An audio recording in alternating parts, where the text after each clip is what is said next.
Hey everyone, I'm Aaron Potratz. And I'm Nathan Hawkins. We are the Shrink Think Podcast, baby. Enjoy the show.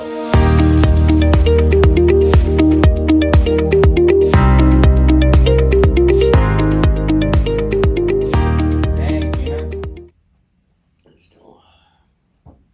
You're gonna have some diarrhea. Diarrhea. When you're heading into first and your pants are gonna burst, diarrhea. Diarrhea. Hey, we can test these mics. Are they working? This one is not. Boom, now it is. Good thing we did that. And can you push that button to slide it over? Push this button. Yep. Slide it over. There we go. So now it should be on the other setting. It is on. It is on the round one. It is on the. Well, there's a round one and then a cardioid. Yeah, well, get out my glasses. Let's see here. Well, then that round one. Testing. Yeah, it's on the round one, all right. That's for sure. Yep, that man. is for sure. Yeah, it's on the round one, all right. What? Why? Yeah. Well, then there we go. Round one. Testing. Okay, yeah, we're it's good. on the round one, all right. Wow. I love that you had to put on your glasses to see and then to see a circle. Yeah. That's so dumb. Did you park your walker outside? It's got its flashers on. It's in it. Beep, that beep, beep. That way, Grandpa's backing up. That's where I can get closer to it. Yeah, I don't want to walk that far. It's in the middle of the road.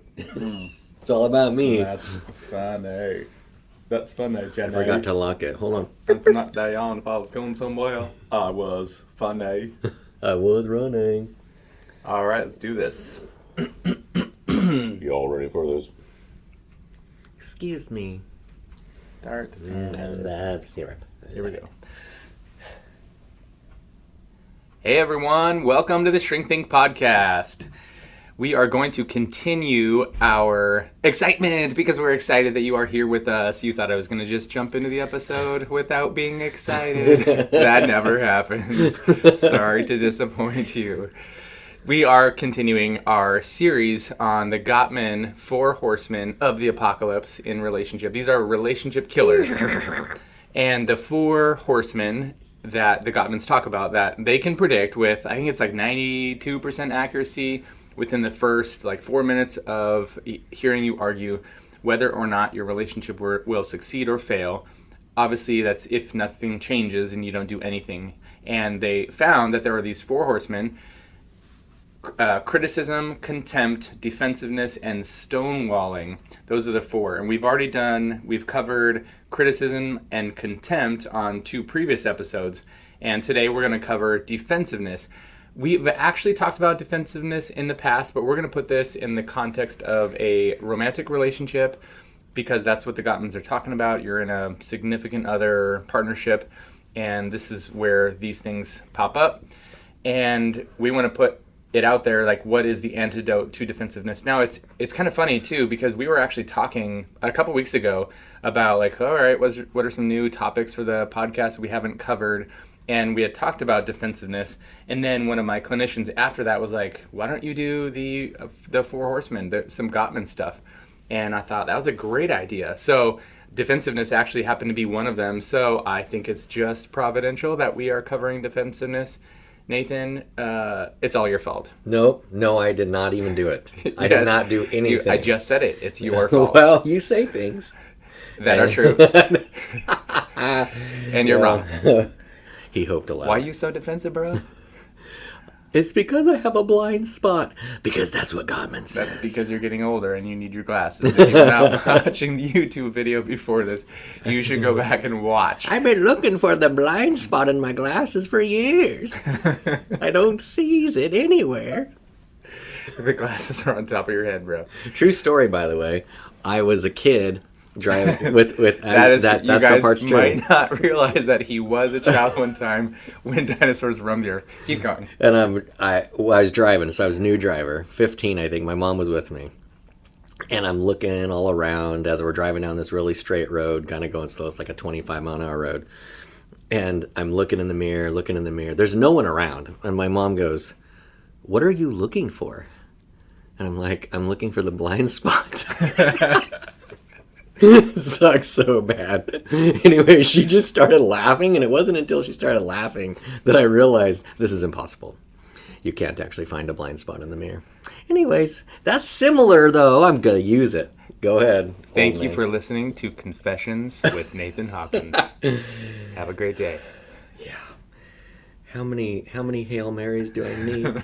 Okay, so Defensiveness is the third, and it's, by the way, this is usually in response to criticism. So go back and listen to the first two. You'll hear those.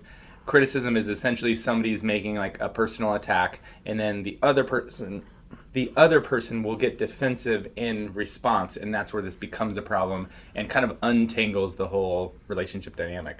Yeah, a lot of what propels defensiveness on, though, are blind spots, and some of the way through it, looking on the other side of it, will have to do with taking responsibility, which we'll talk about in a little while, but that's really a vehicle to being able to take seriously the blind spot that you have.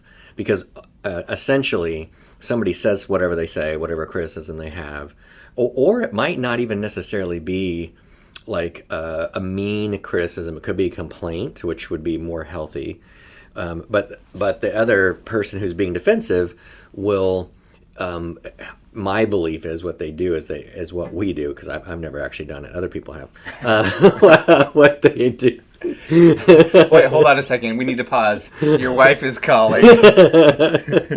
She's calling BS. That's what she's calling. I thought you couldn't read the text anymore. Just kidding. So anyway, but it has to do with intent.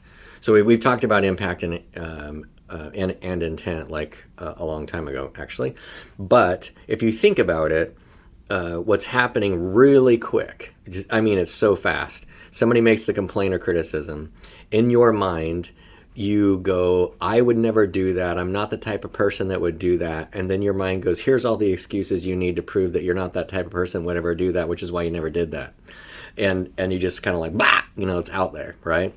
But it doesn't allow for your humanity at all, because what's happening is you're totally looking completely and totally on the positive, and not actually on what the person's talking about. Yeah, so I would call that taking something personally. That's one of the reasons why we get defensive, is somebody says something, and let's assume for a moment that the other person is saying a complaint, right? Different from a criticism. A complaint is just a valid, you did this behavior, versus a criticism being you are this person, or you are this kind of a person.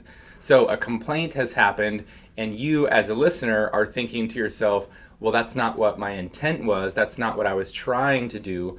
Or if you take it personally, you're saying, that's not who I am, right? You get defensive because in your mind you've interpreted it as, you're telling me something about who I am. Even if the complaint is just you've done this behavior, you might have a propensity to get defensive, because you will then go farther and equate what you do with who you are. So if the other person says, hey, you left your coffee mug out without cleaning it or whatever, I could hear that as, what are you saying, I'm lazy? No, I've never said that. I just am commenting on the coffee mug being left out. Right? The interpretation is the equation, the connection between leaving that out means that I'm lazy, I'm insensitive, I'm thoughtless, I'm careless, I'm whatever. And that's how we can take things personally and then get defensive. Or if it's like, no, I didn't do that, like you might have a need to be right because you think somehow that being right is like a good thing for you and the relationship. But the problem is that being right is not good for the relationship. It might be good for you, quote unquote, in the short run, but it's actually not good for you, because if your partner is not heard and if their complaint is not seen or validated, then you've actually damaged the relationship, which is not good for you. And then you don't have one. Right. But you're right. but you're right. I knew it. Where'd she go? Here lies Johnny. What does his gravestone say? He was right. That's good. He was. Oh my gosh, how many of them? So I was thinking as you were sharing about that there's a component to this. That number one, the problem with defensiveness really we've talked about what it is, but the problem is nothing will get solved.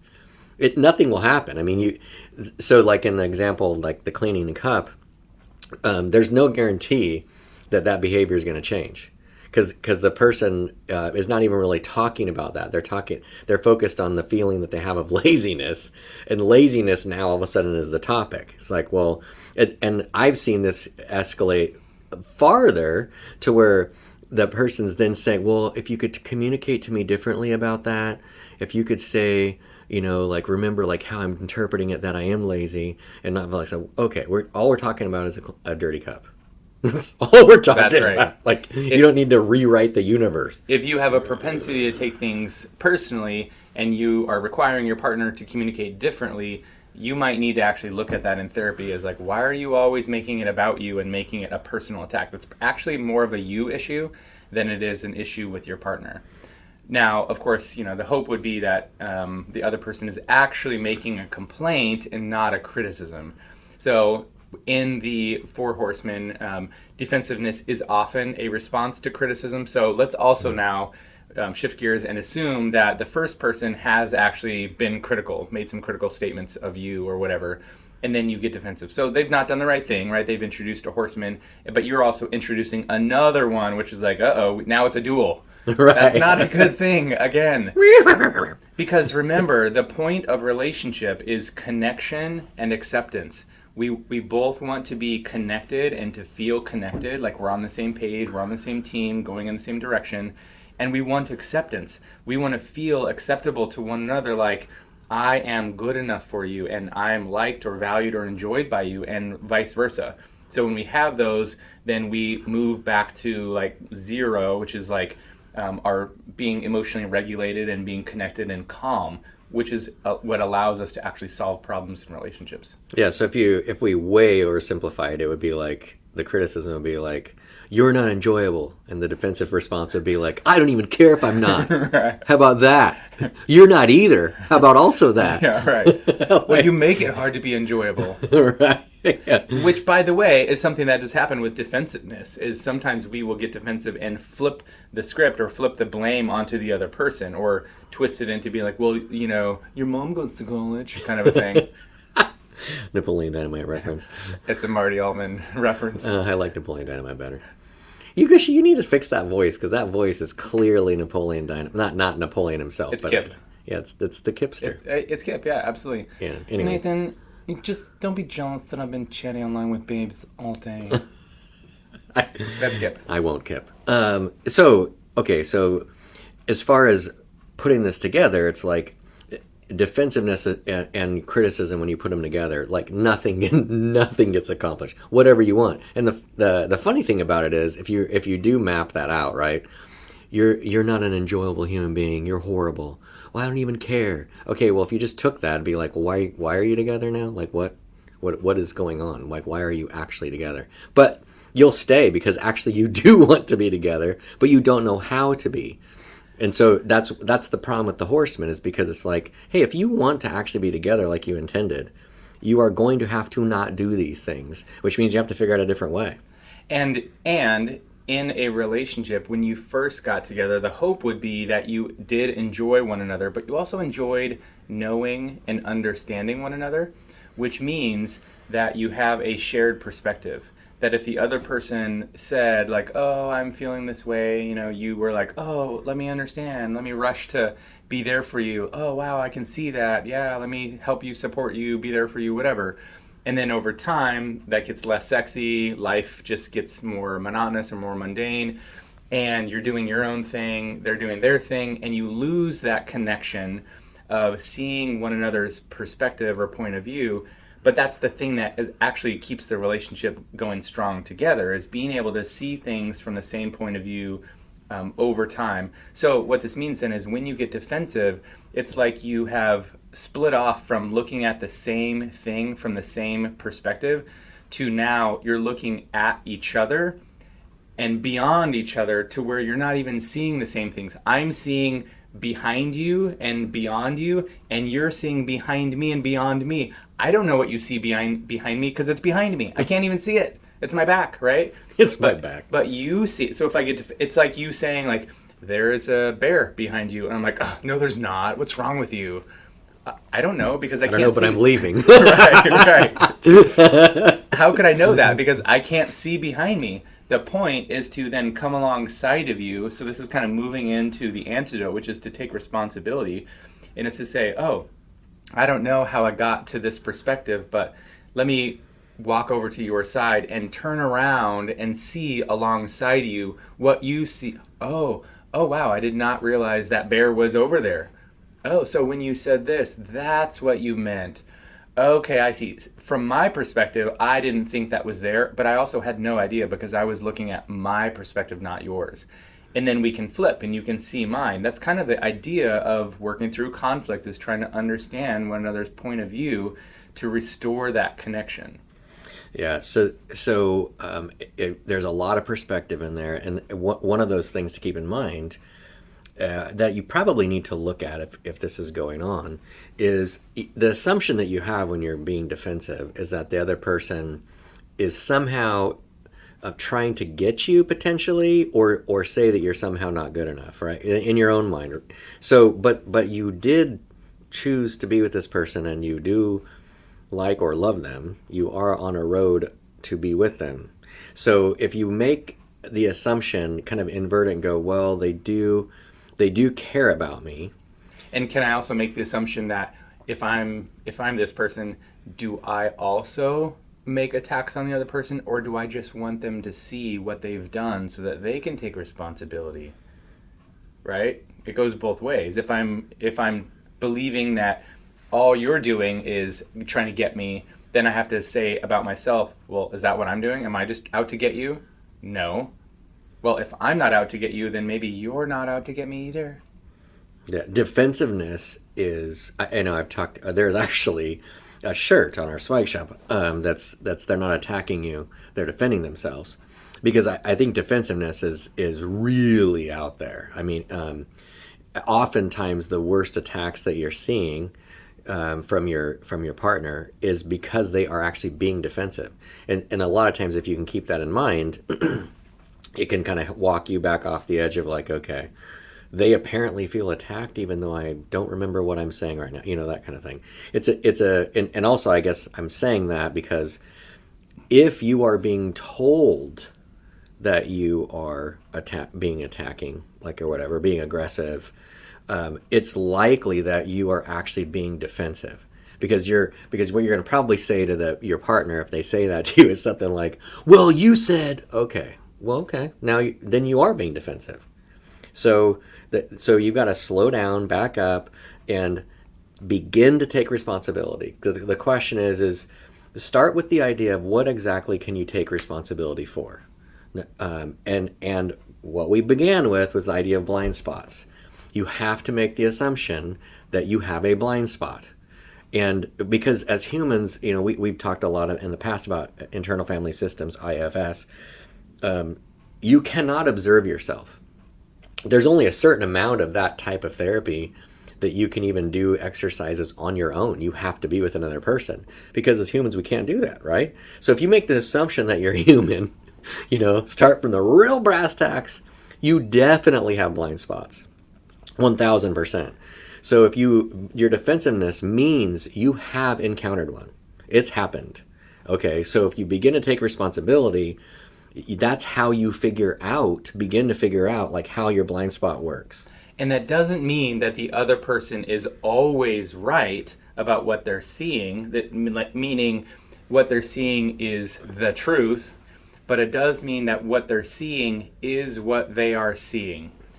Now, let me explain that. So, Nathan, if you're the other person, right, as you're saying that, I'm thinking, I can't see myself, but you can see me. You can see if I've got, like, something in my nose or, you know, something in my beard or whatever. It's like, you can give me that feedback. Or what I get more is like, hey, did you realize that you came across a little strong in that, you know, that party back there? And I could be like, what do you mean? I don't know. I was not aware. So here's a blind spot. But I'm moving into curiosity because I'm trusting, I'm actively giving trust to Nathan, who sees me differently than I see myself because he's not me, and he can observe me and he can tell me, yeah, it kind of came across this way or that way. And let's say Nathan is a really passive guy, and maybe the things that I'm saying were a little assertive, and that makes him uncomfortable. Okay, so on some level, it's maybe not totally true that I was a little bit strong, coming off to those other people, because he's just really sensitive to it. But there is some idea in which there is truth to the experience that he's having, that like that made him uncomfortable, right? I should know that he's uncomfortable with this, and when I'm a little too assertive or aggressive with people, then that makes him really uncomfortable, and that puts strain on our relationship, right? Versus, let's say that was true, and I did come across actually a little bit strongly, and I just said this, and he's like, yeah, I was watching people's reactions, and it came across this way, and they really didn't seem to like that. Wow, I didn't notice that at all. This other person actually can be a good, healthy mirror for you, because they're trying to care for you and to show you something about you that you might need to see and learn in order to improve or grow, which is a good thing.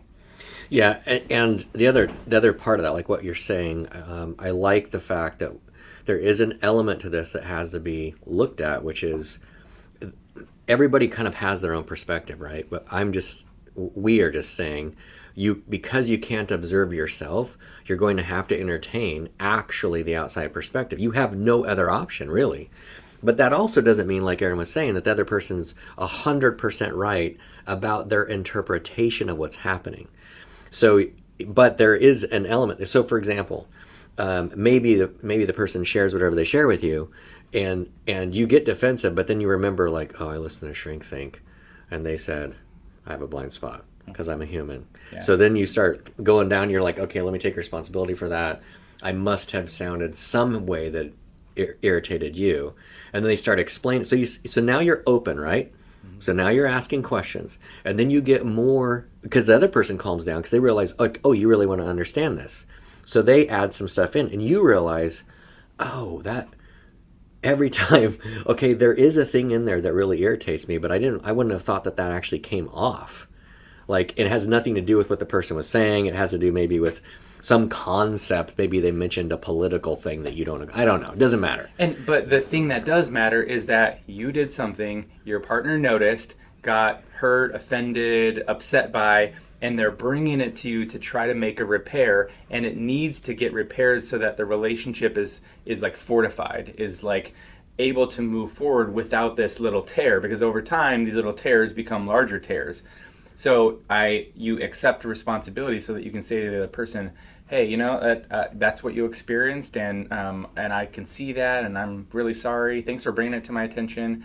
It doesn't have to be a personal attack on you, and you understand one another. And the other person might even then calm down a little bit more and be like, it's not that big of a deal. I know I'm sensitive to this, but just wanted to let you know. And we're now together again, right? That connection and acceptance has been restored. It's all about restoration. Have a great day. Creepy. Oh my goodness. I knew something weird was going to happen. Yeah, you said, have a great day. No, I didn't do that. You totally did. Rewind it. Rewind it. You totally did that. It's on camera. See, you just did it. You just did it. You tricked me. I didn't gaslight you. What are you talking about? Oh my Stay tuned for our next episode on gaslighting. We're not even doing that as a next episode. You gaslight.